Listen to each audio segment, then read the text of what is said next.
The good people of Sunderland have been through a lot over the years. Viking raids, the rise of Korean shipbuilding, spunking 6 million quid on Jozy Altidore, but nothing could prepare them for the madness of the last decade. The club sank to the third tier, enduring noncing wingers, stars behind bars, and fans defecating in their seats. As the Black Cats return to the Premier League, this is the story of a nightmare on Wearside. Welcome back to the Upshot. My name is Jack. Zach is here as always. Hey up, lad. Beautiful. Is that And right? joining us is actor and comedian, Suffolk's most die-hard Mackem. It's George Airy. How we're? How are you? No, this is how I talk. But yeah, hello. Thank you for Hello, having mate. me on. Thank you for having me on. Yeah. Delighted to have you. And as I said, Suffolk's most die-hard Mackem. Suffolk's most diehard, mate. Suffolk Essex border, technically Right, speaking. yeah. But yeah, born in Suffolk, but Sunderland by the grace of Bleed God. red and white. Exactly. We've got, So your dad is from Sunderland. My dad's a Mackem. Yeah. He is for my sins. this is the closest we could get to someone from Sunderland. Yeah, Any exactly. of us know. You know. And yeah, dad's from Sunderland. We'd go up every few months if we were lucky and see a few games. You know, that's it. Those are my credentials. Those are my credentials. Well, Obviously, watch Sunderland Till I Die. Yeah, watch Sunderland Till I Die. You know, got the shirt. Loved it. Loved it. I'm just trying to point out you're Yeah. not a plastic Mackem. I'm not. You're not like an American Wrexham fan. No. I'm not part. There's NASA, like NASA. I think the National American Staff Association or whatever. I'm not one of them. No. You know, I could be though. Could be. I mean, I love the likewise, I'm a Mackems. die-hard mag. So George and I have just had to be pulled apart in Yeah, the green yeah. room. It got pretty I fucking will tense. As soon as I found out, Yeah. it was game over. You know, you've got London's hardest Geordie. You've yeah. got Suffolk Essex border's hardest We were Mackem. arguing- more of a borough man myself. we were arguing over the semantics of Hawaii, Yeah, we were, because obviously we spell Hawaii Howay. and we say HAW. Yeah. Hope we got that right. Yeah, I think so. Don't come for me. So yeah, those are our Northeast credentials. Don't think anyone That's could it. question those. Yeah. We bleed our local colours. Before we start, So yeah, I'm gonna be I'm an Edinburgh Fringe right now. As you're listening to this, the second this comes out, I'll be at Edinburgh Fringe at the Gilded Balloon doing a show called Seating Plan. And yeah, it's two-handed rom-com, super funny. No doubt by now it will have sold out from all the 5-star reviews. But if there's a couple seats left, come along, grab a ticket. the reviews have been very good, Yeah, they have been. They have been. and we can cut that if We they're can not. cut that. Do you want a version? Don't believe reviews. in the review. Yeah, so ignore the reviews, come anyway. Morris Fish and Chip, We mate. talk about Sunderland Till I Die. Yeah, I also do comedy. I used to do a lot more, but you know, why not? George Airy Comedy not on Instagram, on TikTok, or George Airy on Instagram. I'm an actor. I'm a multi-hyphenate, you know. You can find anything. Zach, do you want to kick us off? Do you want to take us back to the start of this roller coaster decade? Let's do it. So we're going to pick the story up in 2015. So at this point, Sunderland, they've enjoyed a good spell in the Premier League. They've been there for a good few years. They had a few wild characters during that time. Paolo Di Canio, Roy Keane, Nicholas Bentner. But by the 2014-15 season, it's a pretty ramshackle squad. So their joint top scorer that season with a breathtaking 5 goals is Stephen Fletcher. And Stephen had a bit of a rep as a rowdy boy. So the previous season, he'd gotten a bit of trouble for filming himself spitting on the back of one of those London rickshaw drivers. You know, the ones who like blast out pop music driving through Covent Garden, which is annoying. Also, they are kind of scammers, aren't they? It's a fucking rip-off. But They like take a tourist 100 metres and charge them 100 quid. Yeah. The Mirror report on it from the Times said, the shameless £12 million Sunderland striker proudly posted a picture of the cabbie's phlegm-covered jacket on Instagram with the message, "I'll spit on your back, you cunt." I mean, it's pretty aggy. Yeah, he like filmed it as well. Did we ever get an explanation of why? Had he just know. he'd had the? So I asked you to play Despacito, not Dancing Queen. Do you think he had just been scammed? I think he mean, must he have hadn't been. even got off the rickshaw at the time. So Yeah, but I think maybe they Or sort of halfway through the trip they'll like scam you. Isn't that when it happens? oh, what? So you If I won the before you lottery, I'm get off, taking them to work. Yeah, yeah, Every yeah. day. I'm having a Yeah. personal rickshaw drive. £300 a day. To Yeah, get- with the pink fur. What's your tune? Well, Despacito's not a bad one. Yeah. So on the way to work. Bieber, they're quite big on Bieber, aren't they? Yeah. They're quite big of like music of Yeah, exactly and, the time and, scene. and is it like the Greatest Showman soundtrack? Where do they go though? You It's- always see them in like fleets, and I'm like, where are they? Where do they park them? I at night? actually recently I saw two of them fighting. You saw Two like in the rickshaw drivers rickshaws? fighting. like There was bumper they were like cars. they were parked up. Like I jousting. think so. It was just outside Hyde Park, and it's quite like a spot for picking Yeah. up tourists, I guess. And they were like scrapping with each other. Scrapping? I think it must What have was been he was like playing? on his Dancing Queen was just Yeah, a blasting bit up. Miley Cyrus. Yeah. Hold on, let me just put the Jaws theme tune. Get Lola Young off. Yeah. To be fair, that kind of thing might have gone down fairly well in the Sunderland dressing room, because that season their sometime captain is Lee Catamol, who is on Pub Watch. You know, when they have like your picture up in the pub because you're banned. Really? But not just one So, pub, it means it's It's you're like banned it's all like round. it's a database. It's a shared blacklist. Oh man. National blacklist. Community National watch. blacklist. Community watch. I mean, you're Oh. banned from every pub. I think so. I think you're Any participating. Yeah, Mm. you get flagged on the system anyway. Was this like pre-Spoons? Did Spoons exist? I think Spoons have their own one. I was gonna say, do you reckon he was on the Spoons one, or do you reckon, just I like, think so. So he originally got it in 2008, and it was Wow. it was a ban across the borough of Stockton because he'd been abusing door staff at a pub there. So that was a 3-year ban, and since then it just kept on getting extended and extended because of various misdemeanors. So in 2011, he got arrested alongside Nicholas Bentner for vandalising cars around the corner from St James's Park, hey. which you can get on board with. When I they, suppose. what were they They doing? were what were they they'd been writing? out at the casino, and they were on the way to the casino. I forget which, but they were running along the roofs of parked cars, booting off the wing mirrors. It actually takes quite a lot of like flexibility and strength to kick the mirrors quite a lot lower than the roof. Yeah, it's impressive. Fair play to him. Professional sportsman. Yeah. Wing mirror is a fair game. Huh? Yeah, exactly. Especially Mags. You know? Don't you get me going. Yeah. And actually, it's not just the Sunderland players that are up to no good, because in 2015, the club directors are caught up in a scandal dubbed Breastgate. So, Breastgate kicks off when the marketing director is sacked for sending a Christmas card email to his colleagues with a photograph of topless women in Santa hats with the caption, "Breast wishes for Christmas." That's 90s shit. It's- Can't be doing that in It's 2015. it's sort of 90, sort of like Nuts Magazine crossed with David Brent. Yeah. Finchy sort of stuff. Yeah. Anyway, he's sacked, and it's all sort of rumbling on. And 2015, he takes the club to court for wrongful dismissal. And during the trial, it comes out that the entire Sunderland boardroom is basically a hotbed of tasteless gags. A real like lads mag type Oh man. seedy man. Who would have thought, eh? Yeah. So the commercial chief, Gary Hutchinson, apparently used to refer to his secretary's breasts as puppies.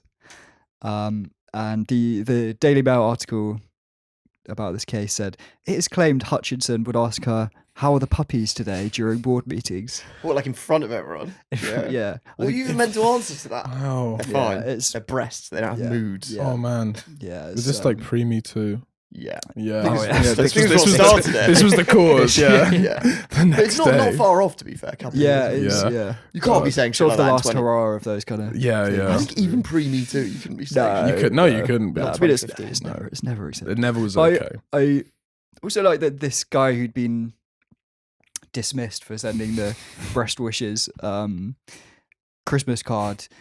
He takes it to court for wrongful dismissal, and his case is basically like, this is just the culture. Yeah. I mean, he's kind of got a point. It's like, you can't sack me. You're the one saying the puppies. Yeah.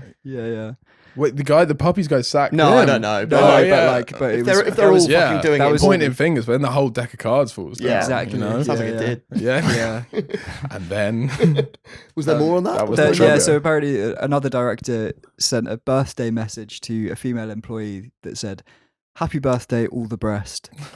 That's actually the Terrible. worst. No, I think the puppies one's the worst one. Yeah, That's, like, they're all sort of the same. humiliating. It's all sort of the same joke, though. they're Yeah. just trying to shoehorn the breast into One pun, everything. and then yeah. puppies one that's just like. I think that one is the worst one. Board meeting. It was the breast of times. It was the worst of Yeah. times. But by October of the following season, 2015, things are not looking good, and so the board turn to the only man who can save them, Big Sam. Mhm. This is like the peak of his relegation specialising, isn't it? This is what he did around then. And the results are still a bit patchy, but it's sort of working. He's doing just about enough with what he's got. Although Sam does court a fair bit of controversy by continuing to pick Adam Johnson. So yeah, we are going to talk about this. Yeah. In quite selective fashion. So Adam Johnson was arrested in March 2015 on suspicion of having sexual activity with a 15-year-old, and he'd been charged in April. But he had told the club, like, I'm pleading not guilty. There's absolutely no way I did this. Like, this is a complete stitch up. I just didn't know her age, is basically his defense. And so It was nonsense. it was all absolute nonsense. You know, Oh, I'm one of your breast players. Yeah, one of your breast players. Can't be dealing with this nonsense. Anyway, so apparently a lot of people I spoke to said this was like, it really divided like the club and the board about whether they should continue to pick him. Which, I mean, I think your answer's obvious, but It should not have been a question. anyway, continuing to play him was pretty controversial. It led to an infamous chant from Newcastle fans, which we've got a clip of here. Probably remember it.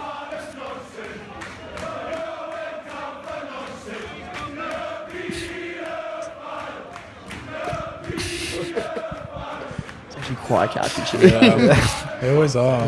While researching this episode, obviously I watched the video and then like you find yourself having a piss, humming it. Like, get this song out of my head. So he does continue to play, and actually Johnson contributes some pretty crucial goals and moments for the club under Sam Allardyce, including a late goal against Liverpool in February 2016, which leads to a draw. They were 2-0 down till late on. He pulls one back, and then I forget who gets the equaliser. Got to separate the art from the artist. Well, sometimes. that is the question, isn't it? Can you still enjoy that goal? Not really, but you could say, "Hey, it happened." Yeah. You know, There's a it Gary happened. Glitter song in the Exactly. Joker movie. I still listen to Michael Jackson sometimes. Yeah, sometimes. Yeah. It's basically the same thing. Anyway, so Johnson's goals were pretty helpful for them.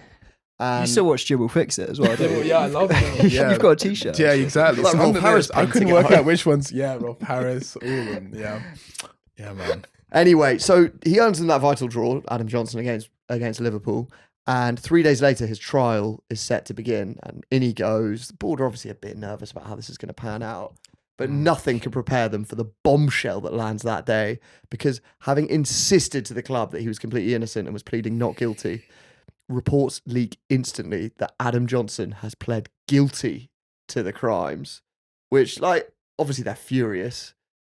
Big Sam is sent to face the media where he says he's gobsmacked and he's livid with the club for making him course. front up about it. It wasn't his decision. They do rip up Adam Johnson's contract at this point. So Literally. got, In front of the camera. got there in the end, didn't they? Yeah. The CEO ends up taking the can for it. She resigns, which I guess makes sense. Yeah. I mean- Anyway, I'm not going to get into all the fucking rank details of this story and Johnson's defense, but I did just want to pull out a couple of like interesting and slightly more comic moments from the trial. So here's an extract from a BBC report from the trial. It said, former teammate Stephen Fletcher had been due to give evidence at the trial about the state of Adam Johnson's pubic hair, but is no longer willing, the jury heard. What about it? Like Character witness. Yeah. Just like, yeah, he's a scumbag, but he always had tidy Yeah, pee. he shaved it into a strip. You know? Tiger stripes. Yeah, exactly. He manscapes. No nods Yeah. would do that. Yeah, no, a nonce wouldn't use Manscaped. They wouldn't. Yeah, they couldn't. Use code upshot. Yeah. I mean, I think I can work out why it was like to disprove Was it- the victim's yeah. account of what Okay. she'd seen. Ah, right? okay. So trust me, I know that man's pubes. It's a bit of like an Yeah. if the glove fits. It's Yeah. like, well, actually, hmm Was Yeah. it also after Stephen Fletcher's rickshaw driver spitting incident? They were like, "This is not a reliable character witness." Yeah. yeah. When they learned about that on the eve of the trial, they're like, key witness has fallen through. Yeah. You're going to have to plead guilty. We've lost Stephen He's Fletcher. in his own trial. Yeah. The pube defence has failed.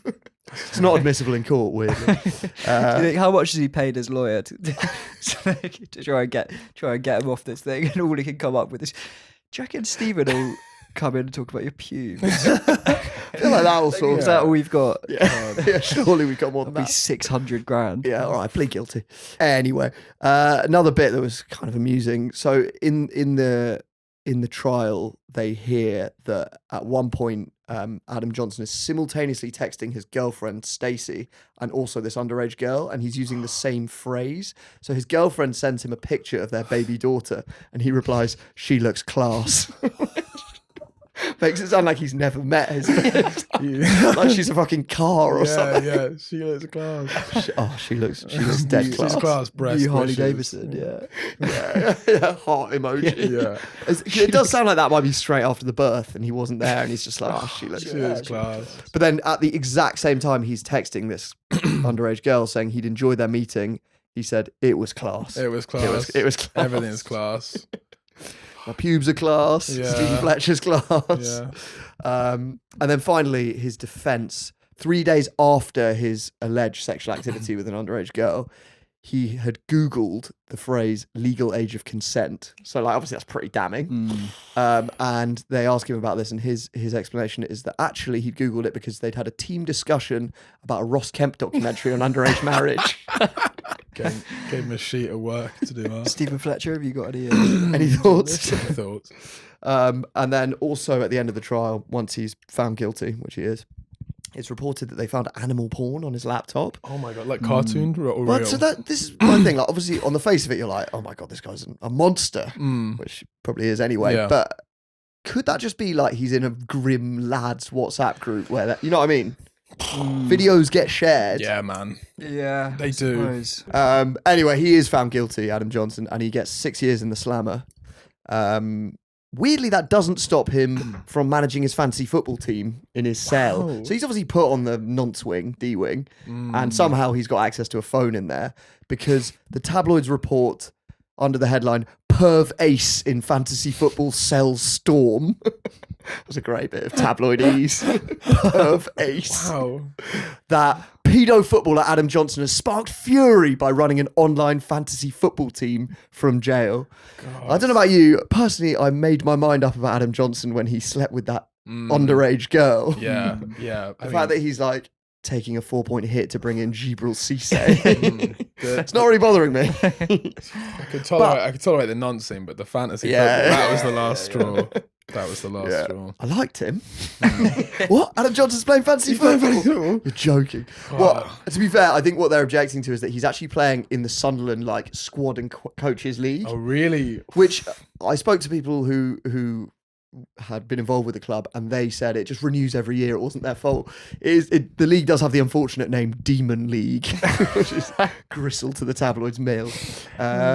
And Adam Johnson's team is called Bronson's 11, which is apparently named after notorious prisoner Charles Bronson. It's a bit of an odd name. So he's updated his name. Looks like surely because if he had that name before he went in, then that is already quite incriminating. Yeah. It's not just fantasy football that Adam is playing behind bars. He's also resuming his real football career. So, according to the tabloids, who reported this under the headline, "Back on D-Wing, shamed footy star Adam Johnson leads a team of sex perverts in prison footy match on grim potholed pitch." I love that they pointed out the state of the pitch. Yeah, you know, don't have to just get out like, the pitch. don't worry, it's not manicured. Yeah, don't worry, there's no grounds for it. On his grim potholed pitch, but his pews were looking very manicured. Also a team of sex perverts. So basically, I mean, you play football in jail, don't you? You do exercise and stuff. There's a team of nonces, which I was wondering, so is there a team for each category of crime? Is it like the knockout tournament? Nonces v thieves? The nonces get separated from everyone else. Because surely, like, if you're up against I don't know, the murderers, or Yeah. the kidnappers. tough. Yeah, yeah. Group of death. Yeah, yeah. exactly. Nonsense murderers Yeah. and treason. Terrorists. Yeah, that's you want to come up against the Perjury, like, fraud. the like financial Parking crimes. offences. Yeah. But is it that? Is it like the World Cup of offences? Which does sound quite good. Yeah. Yeah. Yeah. Playing the embezzlers in the final, easy. Mm. Or is it like the pedos have their own Well, intramural? Yeah. Yeah. Pedo World Cup. Peter World Cup. Yeah. Mhm. Yeah, and Yeah. it's not like Noncing Forest. Oh, Yeah. very good. Yeah. Very good. Kiddie Fiddler Harriers. Yeah, Actually, there's the French team, Nonce. oh, yeah, just Nonce. Nonce. Nonce. Yeah.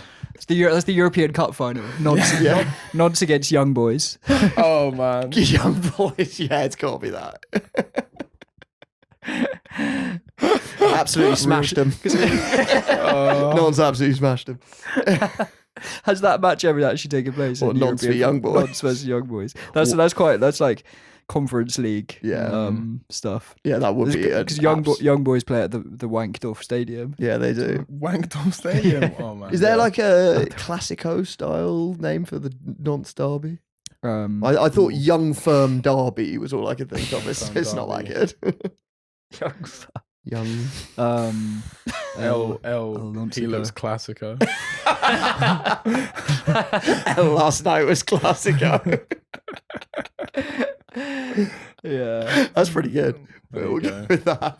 Straight from Adam Johnson. So yeah, I don't know how he fared in the tournament. I mean, it's a pretty handy player to have on your team. Surely pretty good. Mm. I mean, Yeah, you must. yeah. Well, you'd hope so. Back on the pitch, despite all this Adam Johnson scandal, which doesn't reflect very well on the club, they do manage once again to stay up just. So Sunderland stay up by just 2 points, which does mean that Adam Johnson's goals were actually pretty key. Hey. But we take them like. Yeah. Well, does anyone ever thank him? No. Do No. they? Fuck. So Sunderland stay up. Yeah, they sided with a nonce, but Newcastle went down. So who's laughing now? Who's laughing? Unfortunately, the celebrations on Wearside don't last long because that summer, Big Sam decides my work here is done, and he's offered the England job, Yeah. which obviously went swimmingly for everyone. It's probably one for another episode how that panned out.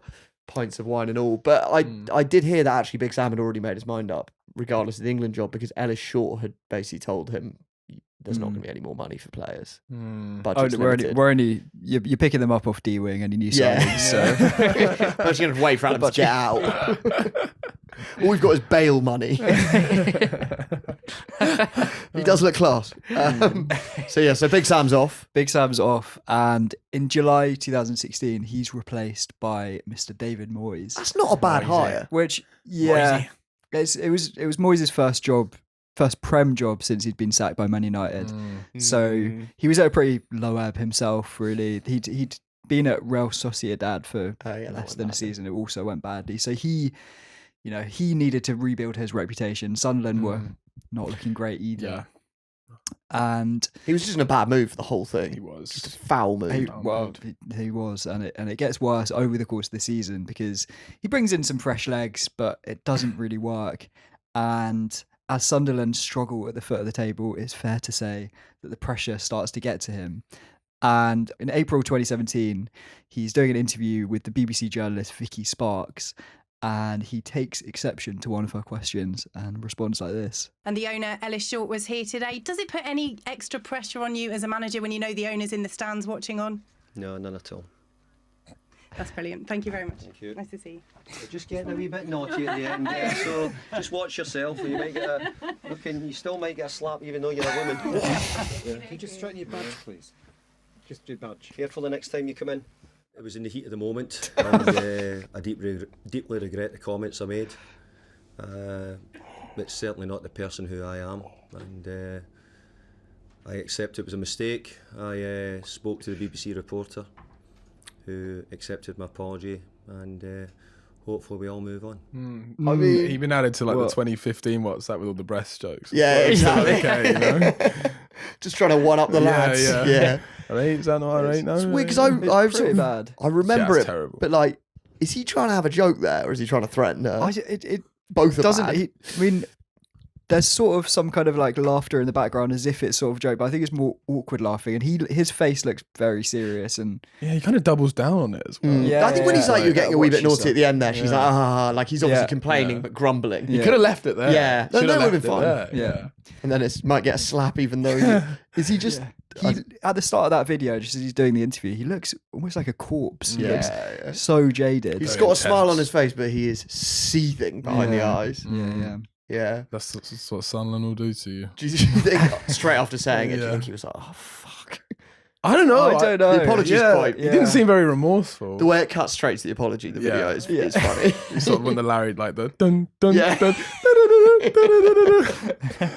Yeah, man. Yeah. Yeah, it's a weird comment. I don't know. Surely you've done enough interviews to know that that kind of thing is going to be picked up by the mics. Even in like 2001, that would have been like, Yeah. really, Yeah, I don't just know. don't talk about it. Just don't throw it to slap journalists. How about Well, his David Moyes' mood is not improved at the end of April when Sunderland's relegation is confirmed after a 1-0 loss to Bournemouth, and he's sacked at the end of the season. And in comes Simon Grayson to replace him. Who's a man of integrity. I Yeah, think, isn't Simon he? Grayson. But he's Yeah. been dealt a pretty tough hand. Such a tough I mean, hand. like obviously David Moyes was a shit show, and apparently he was just very unpleasant to be around at that time. But there was no fucking money for the team. Like, who Yeah. you were getting like Paddy McNair from like the United. Yeah, team. and you came pretty close to like. I mean, you see in Sunderland Till I Die, you come really close to like buying some all right players, and then they just back out. I think it's like just because they just like don't have the finances, and they just didn't commit. They just didn't commit to the ambition of going back up. Or I don't know. I mean, fuck, Yeah, it's complicated. and it's about to get a lot worse. Certainly is. So pre-season, obviously they're heading into the championship. Morale's pretty low, and pre-season Sunderland gets smashed 5-0 by Celtic, and the fans are livid. So when a group of them spot a drunk Darren Gibson at a wedding reception in a pub, they decide to confront him, and they're just like, "What's going on, Darren?" Basically, he sort of agrees with them. He basically says, "The team are fucking shit. I'm surrounded by teammates who don't want to be there. I do want to be there, but they're shit." And then they start naming players, and he's like, "Yep, that's one. He doesn't want to be there." He's just like turning on his teammates. Yeah. He actually ends up getting into a row with the fans because they're like, "You're pissed out of your head, mate. What are you doing?" They're secretly filming. Yeah, him. I think this is where he's been stitched up. Yeah. Like filming that and putting it online. It's Like it's obviously bad. Like you shouldn't just be slagging off your teammates in the pub, but like But isn't he the kind of- fans yeah. for like sharing that. They know that that's going to cause more of a storm, Yeah. and like Yeah. destabilize. And in the video, it kind of more. looks like there's a moment where they suddenly show him the camera and they're just filming him in his face because he starts basically being like, I'll fight you kind of vibe. But it's a bit of a stitch up. So I just Also, want to get back to the buffet. also, what do you want him to say? Because you're like, we're shit, they don't care. And he's like, you're right. I do care, but some people don't. Like, what was he supposed to say? Yeah. I don't know. It was obviously indiscreet of Darren. And not sure it lifts the mood in the camp much. Although, despite Darren's outburst, the club are pretty confident that they can bounce back. You've got the Yeah. parachute payments. You've still got some good players. I mean, they invited a documentary crew in to like document their rise back to the Premier League. That doesn't smell confidence. You know? that does. Like, it's so good. And that is why it's such a good documentary, right? Because Yeah. the cameras come for Netflix, and Sunderland think this is going to be a story of promotion. yeah. Yeah. And unfortunately, man. it chronicles the club's double relegation. They dropped down to League One at the first campaign. It is a great watch. Yeah. There's sort of, I mean, like, I again think some people get stitched up in it, like Jack Rodwell, who's basically like pilloried for not just ripping up his own contract. Yeah. It's quite nice, like some sort of like personal stories in there as well. Yeah. There are the odd moment that would imply the club isn't exactly being run in an efficient way. I think So more in season 2 than season 1. Yeah, yeah. Season 1's, I think, you sort of see like there's a hopefulness to it. I Yeah. think. Well, there's a hopefulness in season 2 as well, but in season 2 it's just sort of pure comedy, like in a way. and because- also, yeah, we'll get to season 2, but that's when the Sure. charlatans arrive. Yeah, Exactly. this season 1 is some honest, good people doing their best and it falling to pieces. There's quite a good early moment when there's like a club scout meeting and they're discussing transfer targets. For sure. And then the final thing Why am I looking at Ibrahimovic at the bottom of this list? You found some money from somewhere. The look on his face as well of just like, what the fuck? Yeah, oh man, it's so sweet as well because they're also just dealing with, I think, a lot of like staff who've just been there for so long, like just trying to scout, and he's just trying to get into like scout properly or whatever, and Yeah, I mean, it's pretty laughable, some of that stuff. But like, Is their scouting job just basically Googling who are the best players? football manager. Is anyone got Messi's number? Is it unrealistic to say if they were in the Premier League that he could have been a target? He was pretty old by this point. He was, but I don't know. I mean, In like 2017, he was still playing for like PSG. Wasn't he? yeah. But he was old. I mean, Yeah. they went for Will I don't Grigg think in the Ibrahimovic end. wants to go to like Championship. No, like once they're Sunderland. down, it's mental to Who them. else was on the list? You know, Yeah, well, I think they got Will Grigg in the end, didn't they? Which is, Will Grigg. in many ways the That was Ireland's season Ibrahimovic. Yeah. And as they sink towards the bottom of the table, first of all, Simon Grayson's replaced quite early on by October. Yeah. Chris Coleman. Chris Coleman. I remember in the doc, he's a breath of Oh, fresh he air. is, isn't and all the. I remember there's one fan. He's like, you wouldn't mind your Mrs. Wigan up next to Chris Coleman. You wouldn't catch her. I want to be cucked. By Yeah, him. honestly, that was the feeling. All the Mackham lasses were loving him. All the gents were loving him so much so that they were just, take me whoop. Well, 'cause Brilliant. He's a good-looking, quite straight-talking guy with a good CV. Yeah, I mean, he managed Wales. Like, took him to the semis of the Euros, And took right? Fulham. He took Fulham to mid-table. He was quite good. That was good for the. That was Quite good good at the for time. Yeah. So it was quite like, all right, at least we're getting someone legit. Yeah. Yeah. And it was also after a huge run of just like losses. And he came in, and I think we won our first two under him. And it was just like, finally, it's changing. Also, we thought. Yeah, because it doesn't Yeah. last long. Doesn't last long, does it? He goes on a massive streak of defeats. It's really ugly. And soon the fans turn on Chris Coleman. They no longer want him to bang their wife. They don't. Yeah. Black crotch stuff. or he has done, and it wasn't exactly what Yeah. they hoped for. Here we're Didn't looking. even go down in it. We're about to watch a scene. We're about to watch a scene where Chris Coleman is confronted by fans outside the ground.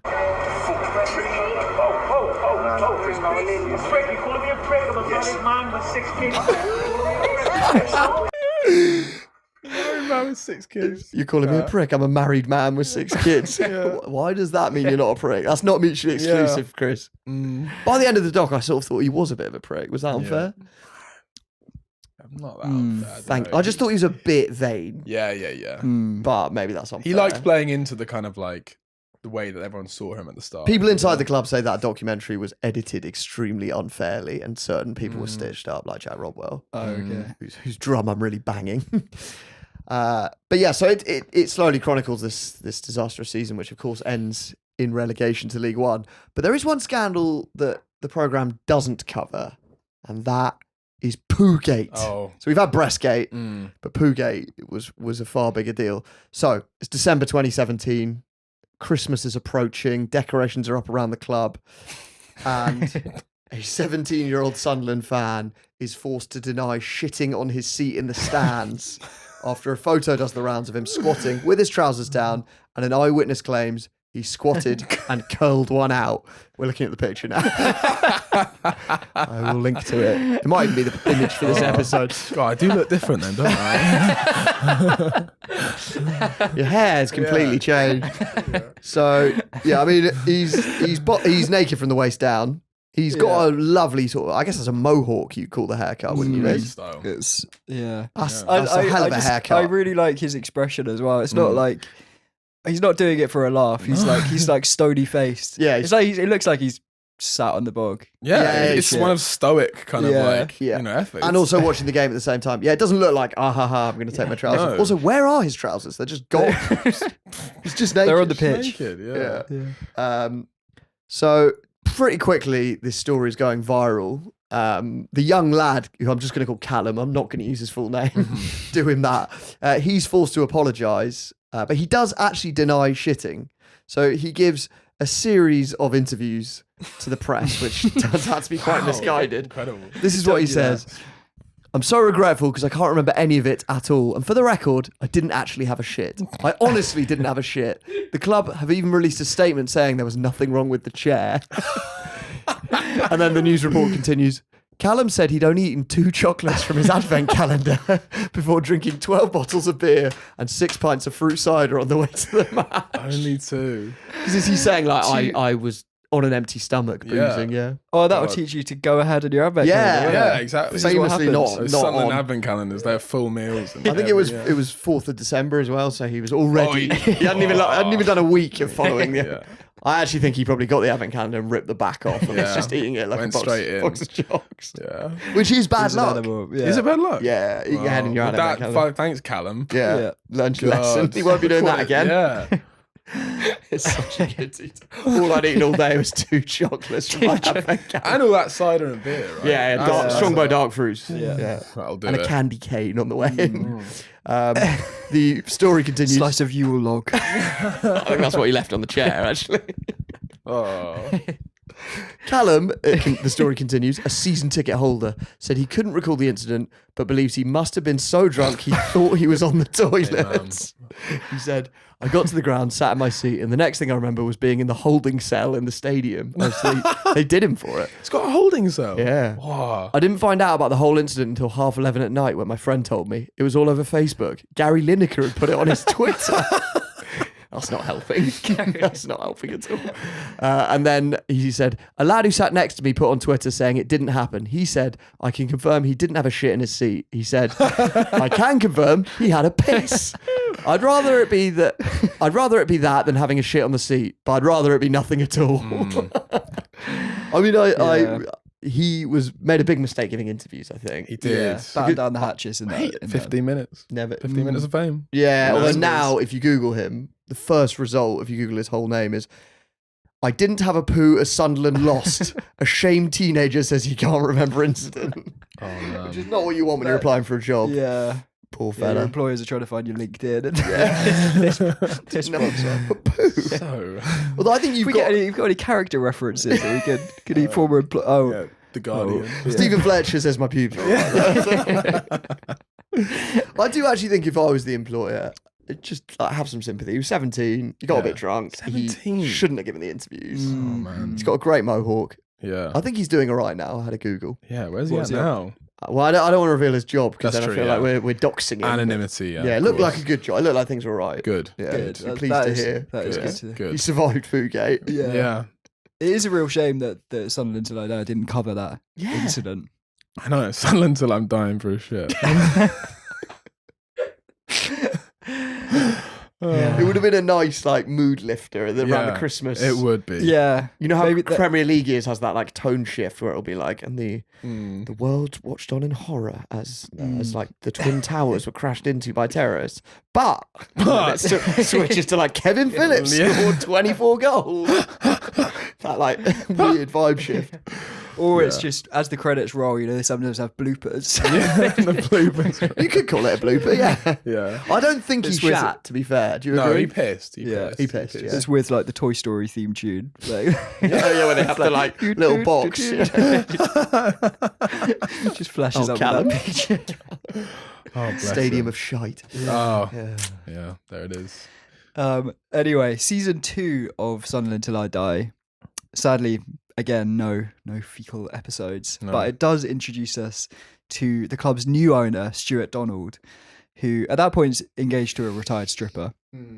They go on to get married. We also are introduced to the club's new director, Charlie Methven. And Charlie, he's quite a character. He crops up a lot in this series and series 3. He's sort of the anti-hero, Yeah. the star, Yeah. but you're not rooting for him. Salmon trousers. He's always Yeah. wearing salmon trousers. yeah, that's very much his vibe. He's And we begin to get a picture of him right from the first episode. So at this point, the club are in League One. They're mired in financial and footballing crisis. And Methven decides to haul his team into the office. And, they're probably wondering, does he want to discuss transfer strategy, stadium budgets? But instead, he wants to discuss the pre-match music, which he wants to be, I quote, like a massive rave, a bit like Ibiza. so good. Got a clip. This is how I do it. Love the DJ. Is you got to try and build people up, and you got to try and get the atmosphere building through a track. Sandstorm. If you try and think about the atmosphere that Chris and I agree that we're trying to create, we want it to be rocking in there, and a little bit mad, a little bit like Sunderland fans take pride in the fact this place is going to be a bit noisier, a bit more in your face. One thing I would say is that it doesn't matter what you play unless you get a new PA system. Just want us to be a bit more rocky in there. Yeah, he's such a cat. There's a bit where that guy's. Yeah. That guy's really on board with this. Oh yeah, mate, we're gonna get some fucking function ones in here. Yeah. Banging. Have you seen the video of him like walking around the stadium just listening to it on his own? He's just sort of walking around like nodding his head. And then at the end of it, he goes, "Can anyone challenge me on that?" Yeah. Oh man. Yeah. Yeah. So they change the music? They do, yeah. and Is it still that it's now? not that now. It's ready to go. But I guess it kind of paved the way for this. For it to be ready to go now, which is a banger. Well, and it's- baby, I'm ready to go. Yeah. that's Or good. like also they do for kind of falling in love with you. Okay. So it kind of did Different vibe. change it. It's not very Ibiza. Yeah, no, it's not. I feel like, but like, I don't know, to change Dance of the Night, so that was heavy. Like, that was a heavy tune. And they're kind of right, I guess, but I think a lot of people were pretty upset by that because. Well, they're more just like, can you please sign a striker? Yeah, exactly. You stop trying Just to make spent this. $6 million on this new subwoofer. I know you've been on holiday in Ibiza this summer. Your salmon tricino. I just love that he talks about this prolific career as a DJ that he's had. Like, when I was a DJ, I was this is what I'd play to warm up the crowd, just like, I would love to see a Charlie Metten DJ. So just, man. Yeah, maybe that's the spin-off series is his next career. In another episode, he gets asked about his personal philosophy, which he describes as fearlessly going for it in life, in business, and sport. It begets precisely the positivity and desire required to be a winner. Yeah, man. Sounds a lot like management speech, Charlie. yeah. And I know you hate that. Yeah, it's business guru bullshit. And unsurprisingly, that doesn't go down well with the industrious shipbuilding locals. Private Eye wrote about Charlie Methven, given that he is a brill-creamed, Parmesan, Thatcher-worshipping, old Etonian hooray, Wearsiders were not expected to make Charlie their darling. It is such a funny combination of person and I mean, Yeah. he's David Brent, Yeah, man. but with this like even more obnoxious, like He's like David Brent and Nigel Farage, like sort of together, because he's just a caricature, man. Like you just look at him, you're like, I don't know, he's like a toad. Do you think the producers were just like, fuck yes, Yeah, because you need a villain. Yeah. Because it literally like it's like The Office. Like you look at it and then there was cut to the Wearsiders and they're just sort of slowly like nodding, like this, like he is everythlike that, like is so Even the motivational speech bit. yeah. Like, Do you think that the producers planted him? As, No, I mean, it's sort of like when on like an episode of Love Island, when they throw someone in who's really gonna Bad piss, boy. really Yeah. gonna piss everyone "Oh, off. Charlie, I want you to go in here now and just Yeah, they introduced him to Stuart Donald Yeah. because he was like a PR guru, Methven, which makes a lot of sense. Like 90s cokey London, you're at like Quo Vadis, like being brash, and there it's fine. But then I think this was a great evolution. Yeah, and even by those standards, he does his absolute best to piss off the Mackhams. So he goes along to this fan meeting at the Stadium of Light, and he tells the audience that they lack the understanding of business that people in the South have because there are less entrepreneurs up north. It's terrible, man. It's terrible. He compared the Sunderland fans to like drunk girls as well. Did he? Yeah, he says like a bunch of drunk girls out. It's like the number one thing you do not do to like Sunderland fans is like insult them. Yeah, you know what I mean? Like, anyone. take the piss out of them. Of course. Yeah, this club's been here for like over 100 years. You just walk in, just insult them. But that was the problem, that both him and Donald, they just came in and like treated Sunderland as if it was Oxford United. You know what I mean? As if it was like a second tier club, but they just didn't respect that it was a fucking. Because apparently they just took the parachute payments to basically pay off Ellis Short, the previous owner. So that's why Sunderland's not like bouncing back straight away. Yeah. But like, I don't know, there's that, and then there's just like going to a fan forum and just insulting it. Like, how do you not realise? He also called fans parasites for watching matches in the pub. What, because they're not buying tickets? They're not buying tickets. Well, you've seen when he tries to get like the record League One thing, and he's just like trying to get all the fans to come on Boxing Day as well, and he's like, I don't think they didn't quite reach the quota he wanted, and he's just like, if it's 200 off, just doesn't matter, just go with it, just say it's 200 more, just say it's fine, just and he just like fires the girl who was responsible for marketing the match straight after. They just cut to her. Like, it's terrible. He was a predator, man. Because also when they arrived, they just sacked everyone. Yeah. Like, they sacked like 25 staff members, and everyone was like, no, like you got to like do like a redundancy hearing and stuff, and they were just like, oh, got sued for quite a lot, I think. Yeah. Parasites for watching the game in the pub.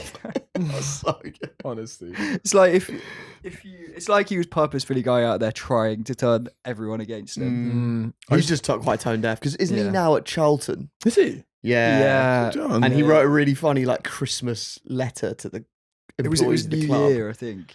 And it was like, I recently went to the Michael Jackson musical, and it was like, I think if we can all, and he's like, Michael Jackson has one song, Man in the Mirror, which invites us to like look at ourselves, which is particularly ironic. And he's like, if we could all just apply a bit of Michael Jackson's logic next year, look at who's staring back in the mirror, then I think we could make this a better place, or something like that. It's, And then he quotes the whole lyrics of I'm starting with the man in the mirror. Yeah. No message could have been.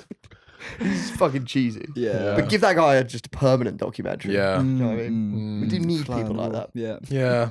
Great entertainment. Just not in your football club. Not in the football club. But yeah, unsurprisingly, his management style doesn't go down too well with Sunderland fans. And in December 2019, his boss, Stuart Donald, decides to sell the club. So he's only been there for 19 months, but the backlash from the fans has been too much to handle, and you know the results have been terrible as well. It ends up taking him a whole year to sell the club, during which time he calls into BBC Radio Newcastle to name his asking price and tell listeners that he's desperately trying to get out. Which something tells me this guy is not the greatest deal maker. In December 2020, he does finally find a buyer though. It's 22-year-old Nepo billionaire Kyril Louis-Dreyfus. So he's from a bit of a sort of aristocratic, I guess, French family. A lot of money. They previously owned Marseille. And his cousin, the actress, the American actress, Julia Louis-Dreyfus, she's in like Seinfeld, Curb Your Enthusiasm. No obviously. way. She's in Veep. I didn't know that. I think they're second cousin, something like that. No way. But it's like a big family. Okay. That makes sense. Wow. Yeah, I think that's true. News Yeah. for me. And he's 22. Yeah. So I remember seeing him on the dock, and you're like, this is going to go badly. Yeah. But it's also like, I mean, it was his dad who ran Marseille, and like he was like a legend there. And I think his dad was like, obviously just taught him everything he knew. Like you can see in the third season, sort of the story of Kyril, and like he's just there the whole time watching his dad like manage this club. And I think, I don't know, I mean, we're back in the Premier League. He done a smashed it, you know, amazing like job, I think the fans, he's been on thin ice a couple of times, but no, the fans favour him pretty well. Him and Christian Speakman have worked pretty well. And yeah, things do pick up pretty quickly. So in 2021, Sunderland win the EFL trophy. Yeah, Papa John. There's the Papa John. Such a John. good name for a trophy. Yeah, man. Yeah, I remember there was a year where Rotherham won it, and one of the Chuckle brothers, the one who's Paul Chuckle, who's a Rotherham fan, arrived on a Papa John's motorbike to deliver the trophy. I was like, this is what it's all about. Yeah, man. I think bigger crowd than the Simi. Super Bowl that year, though. So. Really? Anyway, so that's like glory. Yeah, you know, it's like, huge. I always think of the fan being like, why is it never us? Well, Yeah. it's you. It was the change. And then in 2022, Sunderland are promoted back to the Championship. So now there's momentum and things are looking good. And then that January, the club draw the old enemy, Newcastle, in the third round of the FA Cup. It's perfect. You couldn't write it. Couldn't write And that's it. the first derby in 8 years. Derby. Yeah, I think you hadn't.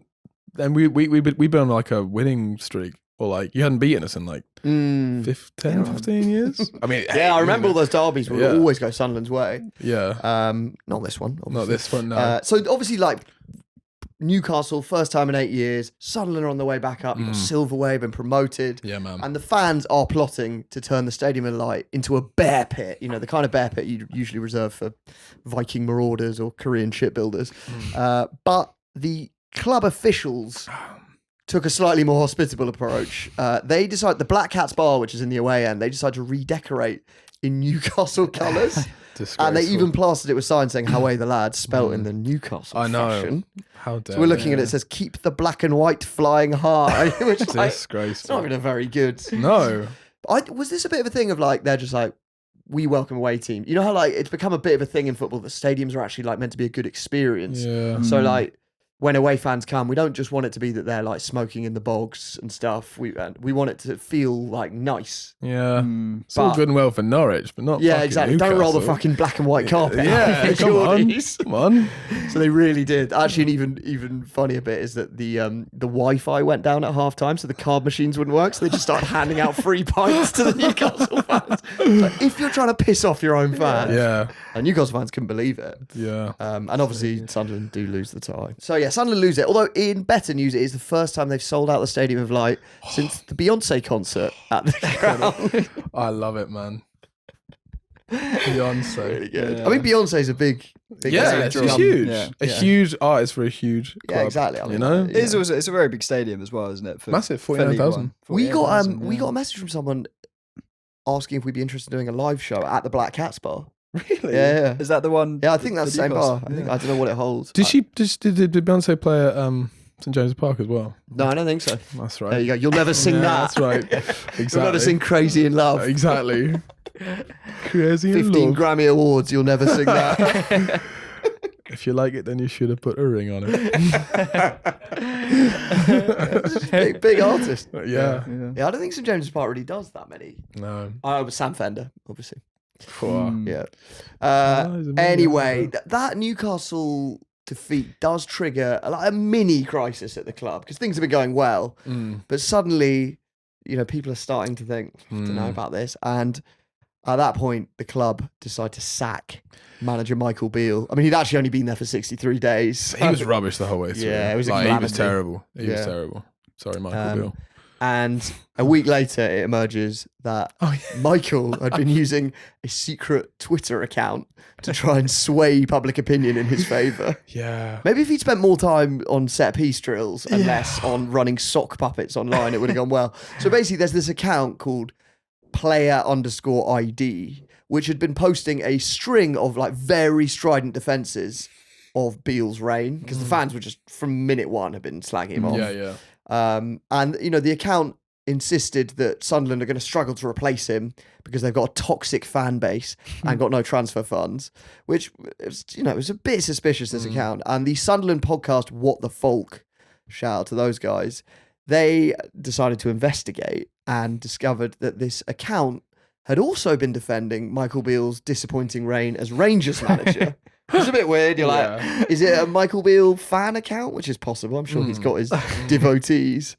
And then they scrolled a bit further back, and the What the Folk podcast found that this Twitter account had originally been set up to promote a podcast hosted by none other than Michael Beale. Of course. Could still be a fan account, just a really loyal one. Yeah.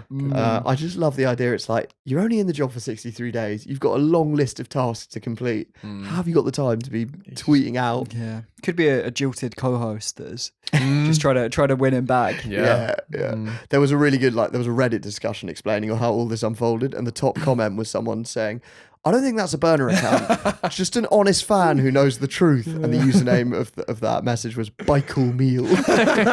So good. Yeah, man. Really good. Really good. Just so petty. Yeah. Is that going to keep you in a job? No. It's just like when Ed Balls typed in his own name. It's just kind of that kind of sort of internet But this one's more conniving. Yeah, it's terrible. He's swept up. He's worked for Cambridge Analytica as they tried to influence the US. He's could have got a Russian bot farm on there, and he's just gonna do it myself. I reckon. He's part of QAnon. This one player ID account. It's a pound shop, Cambridge Analytica. Actually, it's not just Michael the fans are turning on, because as this blip continues, they're even turning on the owner, Kyril Louis-Dreyfus, who's brought you so much success already. Yeah. You've gone back up, you won the EFL trophy. I was surprised by this, but there's a photo taken at a game in the same month, February 2016, and it's zoomed in on a fan in the row in front who's typing out a Facebook post that he's going to post. I'll read it out. It says, "Get these money-grabbing French cunts out of our SAFC. Folks forget our oldest enemy are those same French cunts who invaded our island in 1066. Long memory. They surrendered to Hitler's Nazis in 1939 and formed an alliance with him, which resulted in thousands of British forces losing their lives to a nation of cowards." Wow. Some rivalries never die, huh? Is that just Yeah. Also, it had to be a Facebook post, didn't it? Yeah, it was only going in one place. That's not going on TikTok. No. I just like it. It's like fucking William the Conqueror, Yeah. like the Vichy Republic. We never forget the Battle of Hastings. And there was a We direct never line from forget. that to us not getting enough transfer funds this season and appointing Michael Beale. God. It's a good overreaction. Yeah. That's So brilliant. you can imagine that fan's disgust when the club hires French gaffer Régis Lebris. Is that, have I pronounced that right? Régis Lebris. Reggie LeBrie, yeah. Reggie, as we call him. Reggie. Oh, mate. In the summer of 2024. And yeah, you know, I think the knives are already out for Kyril Louis-Dreyfus. Who's this French cunt? Yeah. He was cool. Almost, well, he wasn't unknown totally, but it was like, we've been after Will Still, I think, and everyone wanted Will Still, and it was like, we can get Will Still. He's also a bit of a French cunt. Yeah. Well, no, but I think, isn't he from Essex? Yeah, but he speaks French. Yeah, Manages he speaks in French. France. That's enough. That's enough. We Has never he not forget. forgotten Agincourt? Yeah, you know, Napoleon bastard. No, but we wanted, Will Still, and then got Reggie, but Yeah, who did a pretty good job, didn't God, he? it was unbelievable. So all is forgotten. The Battle of Trafalgar is put behind us. Waterloo, it's all forgiven because Reggie leads Sunderland into the playoffs. And excitement in the city is at an all-time high because you are within 3 matches of returning to the Premier League. And for one young fan, before the semi-final against Coventry, excitement was a little bit too high. Was it Callum? No, well, it might be Callum's brother. We're watching a clip. He's climbed a lamppost. Him and his mates, teenage lads, and he is necking a can.